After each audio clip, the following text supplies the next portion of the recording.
Сәлеметсіңдер ме балалар? Мен сендерге 3-ші сыныпта дүниетану сабағынан сабақ беретін боламын. Менің есімім Мұхадиева Самал Құсайынқызы. Жаңа оқу жылында үлкен табыс тілеймін.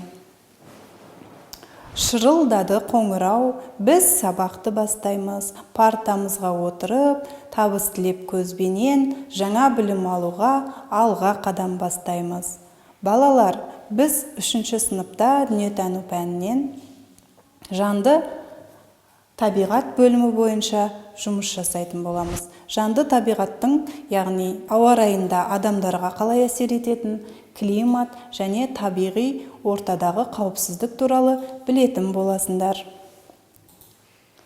Бүгінгі біздің тақырыбымыз жер бетіндегі климат неге тәуелді, яғни біздегі бірінші сабақ осы жер бетіндегі климаттың неге тәуелді екенін білетін боламыз. Балалар, тақтаға назар аударайықшы, не көріп тұрмыз? Жарайсыңдар, біз жылдың 4 мезгілін көріп тұрмыз, яғни жылдың 4 мезгілінің жыл бойына жүйелі түрде қайталанып ауысуын біз климат деп атайды екенбіз. Яғни климат бізде мына тақтада көрініп тұр. Балалар, оқулықтарыңдағы жер шарының картасын ашып қарай қойыңдар. Бұл жерде біз климаттың неше белдеуі бар екенін білетін боламыз. Бұл белдеулердің, яғни 3-ке бөлінетінін біз көріп отырмыз. Бұл жерде, яғни сары түс, жасыл түс және көк түске бөлінген. Не себепті олай деп ойлайсыңдар? Өйткені бұл белдеулердің өзіне тән жануарлары, өзіне тән өсімдіктері, өзіне тән ауа райы бар. Яғни бұл сары түспен белгіленген біздің белдеуіміз экваторлық тропиктік белдеу деп аталады екен. Одан кейінгіміз, яғни жасыл түспен белгіленген бөлігіміз қоңыржай белдеу деп аталады екен. Соңғы белдеуіміз, яғни полярлық белдеу, бұл көк түспен белгіленеді екен. Яғни бұл белдеулерге байланысты әртүрлі өсімдіктер, жануарлар тіршілік жасайды екен. Тақтаға назар аударайық. Біз бұл жерде полярлық белдеуде өмір сүретін жануарлар туралы көріп отырмыз. Бұл жануарлар полярлық белдеуге өте бейімді, яғни полярлық белдеуде қысымыз қатаң болады. Сол қатаң белдеуде бұл жануарлар өте төзімді болып келеді.